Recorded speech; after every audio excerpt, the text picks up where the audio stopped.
Thank you for tuning in to Healing Race. In this video, Andre and I reflect on our conversation in the first episode, discussing the parallels between Black and Jewish histories of discrimination and hate, and how Andre and I think about those histories when it comes to our country today. I asked Todd about times when he's felt fears for his own safety and relate his stories to my experience as a Black man in this country. Andre also gives us greater insight into what was behind the emotions he felt when he shared the fears he has for his safety. So let's move to that conversation now. Enjoy.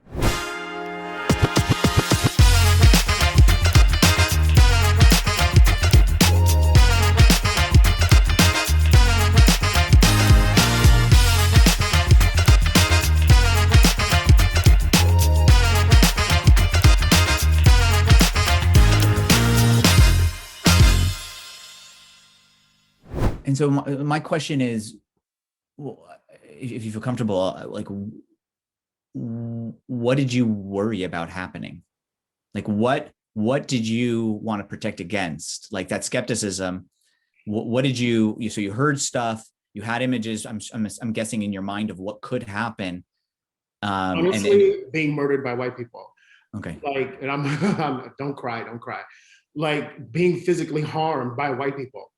Being drugged, being attached to these people's car and being drugged like James Byrd back in 1998, being harmed by white people, being my physical person. That's what I think about now, being harmed by white people.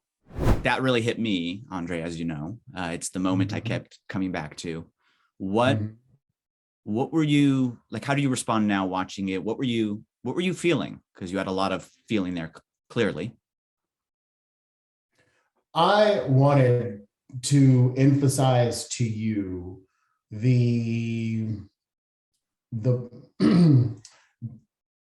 that physical violation I feel for African American people. Black. Keep in mind, I also self-identify as Black, so you may hear me use that verbiage. But for Black people and Black men, and of which, that's the life I know because that's what I was born into, that violation of your personhood is a very real thing.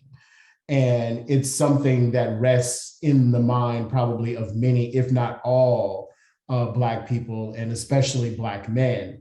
And I don't want people, or you, since this is a conversation with you, to feel like what you see on television, well, those are extremes, like, everything that's in the media and so forth. Like when the text messages of the, alleged people who, I know the trial is going on with Ahmaud Arbery, and we have to be careful with that language. But when those text messages were released, that reminded me that there are people who have thoughts that they could transmute into action that results in violating my personhood, right? And that is a very real thing.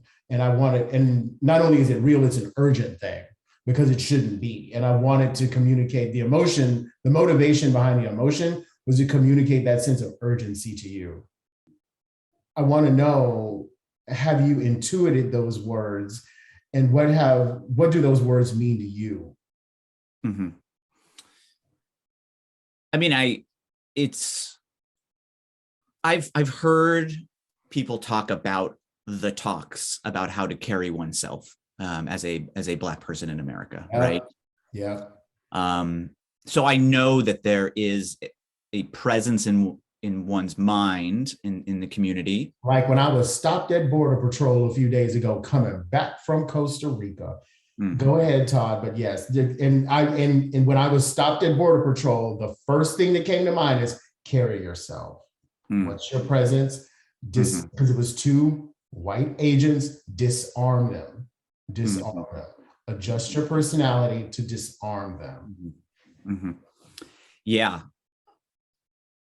So the real experience, I think, takes it from the theoretical of having the conversation to the impact that it has on a regular basis. I can't, in your emotion, I could feel how much this weighed on you, right? Like we we feel emotions about the things that our, psychological system is looking out for, usually on a regular basis, either consciously or unconsciously. And Yes. The deep emotion that you seem to feel, even though you're trying to control it because we're recording, right? Mm-hmm. It was really the first time that I got a sense of what the theoretical conversations about how one needs to carry oneself and how one needs to protect and focus on preservation, what that looks like in someone's mind and how much it weighs on you, in this case, emotionally. But have you ever had any moment in yourself where you felt your personal safety or physical personhood could be violated? Yeah. So I was in Eastern Europe, mm-hmm. and I was alone, mm-hmm. traveling around Europe. And I decided to take a night train from Prague to Poland. I believe I was going to Warsaw. Mm-hmm. Among other things that happened during that trip, I didn't have the right tickets. And anyways, it's a longer story. Mm-hmm. At some point I was tired. It was an overnight trip, probably not the best decision to make. And I was in a cart by myself. So, here I was alone in a kind of 4 to 6 person room, on this train, had all my stuff, that all the things I had on, when I was backpacking. Yes. And all of a sudden the train stopped. Mm-hmm. Some folks got on and they started knocking on door after door after door. And here I was alone. Mm-hmm. I could hear the police trying to search for people. I mm-hmm. heard, yelling and people clearly feeling, scared and worried and needing to get away. And I sat there just holding on to the backpack, praying, in my own form of, non-religious prayer, just hoping, I guess, that they wouldn't knock on my door. Mm-hmm. Right? Because I had no idea what would happen. I didn't know who these people were. I didn't know if they had weapons. I didn't know. Don't speak the local language. I don't speak the local language, and I'm just alone, and it's dark and there's no one around. And, I didn't hear the police right away. I just found out later that clearly something had been going on, and I was right to feel at least a little bit of anxiety and fear. So yeah, I have actually been in a moment where I have felt that feeling of, I could be physically harmed in some way. Mm-hmm. And so I'm guessing you're asking me is wondering, well, what is it whether I can really connect with what that feeling would feel like, and maybe even over some kind of regular basis. That's my end game question. Yes. But also just in this moment, what does that bring up for you? Telling that story and then hearing me talk about my fears. Yeah. Well, yeah, I mean, even in that moment, without even thinking of this particular experience, clearly had some ability to project myself into that moment, mm-hmm. your moment. Were you also conscious of presence, meaning, okay, whatever's going on here, I need to make sure that I present myself in such a way that I can secure my safety. Like I can be like, yeah, I mean, I guess what I thought about in that moment, I took valuables. So I had a really expensive camera because I was going to be going to Africa after that. So I had a camera that, that would work on safari. I'm so a pretty expensive one. Yeah. So definitely in the moment you are thinking, what are things they might see mm-hmm. that might give them ideas. Mm-hmm. I guess I should tell you, I mean, there was, I'm even thinking back now that you're asking me these questions. I'm thinking back on after high school, I went on a trip to Europe with some friends of mine. On the last night we were in Paris before leaving, we decided, being the naive and not, ultra, I guess, responsible people, kids, we decided we were going to go out for the night. We had no idea different areas in Paris, whether we should be in different areas at night. And we went by found a place by the edge of the Seine River, just enjoying, reflecting on our trip.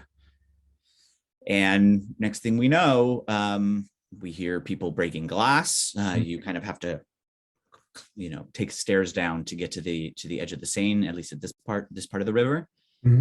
We hear up on the street level people breaking glass. Next thing we know, a few guys are walking down. I can't remember how many there were, but walking down drunk, and we got robbed at knife point. Wow. Yeah. Thinking about those, if what I'm hearing from you is, Todd, hey, that experience that you had and the feelings that were involved are feelings that you presumably have on some kind of regular basis, at least in. And that's my point. Think of having to walk around with that kind of tension in your spirit and in your body every day. Yeah. Not only every day, all around the world, because many cultures have issues with Black people. Or when I say issues, I mean they have negative opinions about Black people. So think if you have to walk with that, live with that every day, all around the world. Yeah. And that was the emotion that we saw. It was, in stating that out loud, it was presumably not just the fear right there, but just the feeling of the weight. I'm just, maybe this is not the case, but what I intuited was the feeling, that outpouring of emotion was the feeling of the weight of having to have that anxiety on a regular basis, and the kind of ongoing effect that it has on you. Am I right in that? Did I intuit it right? Because that's what I think I was. You're right in that. And my desire to communicate that to you. Yeah. That's it. That's what I use the word urgency, because that's not a feasible way to live. And like I said, it just needs to stop, right? The urgency about it. Yeah. It had that effect. I mean, and it's just a theme with, the way Black people, African Americans, and those in the African diaspora have had to adapt themselves to move around this country. Is, self-preservation is in the back of your mind, whether it's your physical preservation, your emotional preservation, your financial preservation, it's a way of living, of always being on guard. And do you understand? Because I kept emphasizing all you have to do is look at American history. And now, and you're an educated person, now do you have a tangible sense of, number one, where that would have come from and why it exists and why it probably persists to this day? Yeah, I think I do. I definitely do. I don't think I do. I think the question that I sit with, that I don't have an answer to, but that I deeply yearn for an answer to, is what gets us to a place where we could take risks to create new narratives, right? Because there's a sense, I think, in each of us, I imagine, I haven't met a person who I've gotten to know who hasn't felt this, where we want to be different than the way people see us, or at least the way we think people see us. And the way that people see us can confine who we think we can be, right? And I'm trying to search in my mind, how do we get to a place where we can be the people we want to be to each other, white and Black, right? Where we're not governed by these narratives, and where we can show ourselves in a fuller humanity, all the wonder of it, and all the scars and, blemishes, and which you do, which I hope we both do. It's the moment we started with was one of those moments, right? Of you revealing something emotionally that was way more powerful than even the words that you said, even though the words you said were also powerful. So, and part of the reason I asked that question, or that I'm left with it, is because when I listened to myself talk about the historical narrative of being Jewish, I actually said something that some portion of Jews would disagree with. when I was commenting on the history in Germany, and I don't actually know all of the history of Germany, I'm sure there was anti-Semitism, don't get me wrong. What I was trying to say in that moment was, there was a big change, it seemed to me, between the way that Jews were present in that culture in Germany, and then when, the switch flipped to, the Nazi era, right? And again, I'm not saying that it's not like that switch flipped and all of a sudden there was this new thing. There were obviously currents of it prior to that. But in terms of what I'm imagining, and I may be wrong, was the Jewish experience, there was like a night and day difference, even if they knew some of the currents were there. And then there was this consolidated period of time that was World War II and the Holocaust. And then there was certainly a transition away from it. It's not like all of a sudden we're all good with each other. I mean, clearly I told the story of my grandfather, and I tell more of it in later episodes, where those impacts continue to be felt. But you see in my family, even a change over the course of generations, right? And what I was trying to say is we, at least in our family, were allowed to make that transition over the course of generations, from my grandparents to my mom, who's their daughter, to myself.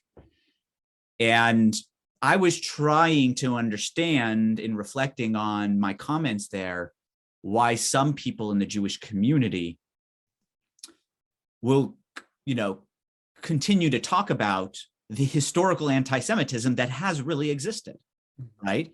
Like maybe the context in Germany made a significant shift, but the truth is, we have holidays around the things that were done to us as a people, right? So, being slaves in Egypt and the sacking of our temples, we got Passover and Hanukkah, right? And so there is a way in which we tell a narrative, a historical narrative in the Jewish community of all the ways that we have been persecuted as a people. But I don't feel that. I don't feel that. And when you look at hate crimes, there are still a ton of hate crimes against Jewish people in the United States. A lot of which are not violent, granted, right? And I think that makes a difference, but are still hate crimes nonetheless. And that signal a certain undercurrent among some people who have anti-Semitic feelings. So I am trying to grapple with the way that I talked about Germany in particular, and this intensely excruciating experience, and how I dissociate that in some ways from a historical narrative that a lot of Jews continue to tell, right? And feel, and still say it could happen at any time, and still exists, which is true, right? How I can dissociate myself from that, and I'm trying to relate that, and you taught me a lot in relating that to the historical narrative of being Black in America, and not just in America, as you said, being Black in different societies, right? And why do I feel a different narrative? And I don't know. I just have felt safe. I haven't felt a need to worry about. I don't know. I genuinely do not know the answer to that question, other than I have not seen the images that you have probably seen, that you have definitely seen, not probably seen, of what it's like to be, what it could be like, or is like to be Black in America, even if it's different than your particular experience. I haven't seen those same images. The nature of anti-Semitism in America is different than the nature of Black prejudice, discrimination, and hate, right? And so my world has been different, and this question, I will say, gets brought up in the conversation about being Black in America too, which is,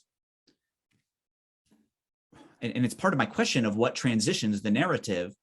You'll have people who say, we don't live in Jim Crow South, right? And we certainly don't live in the times of slavery, right?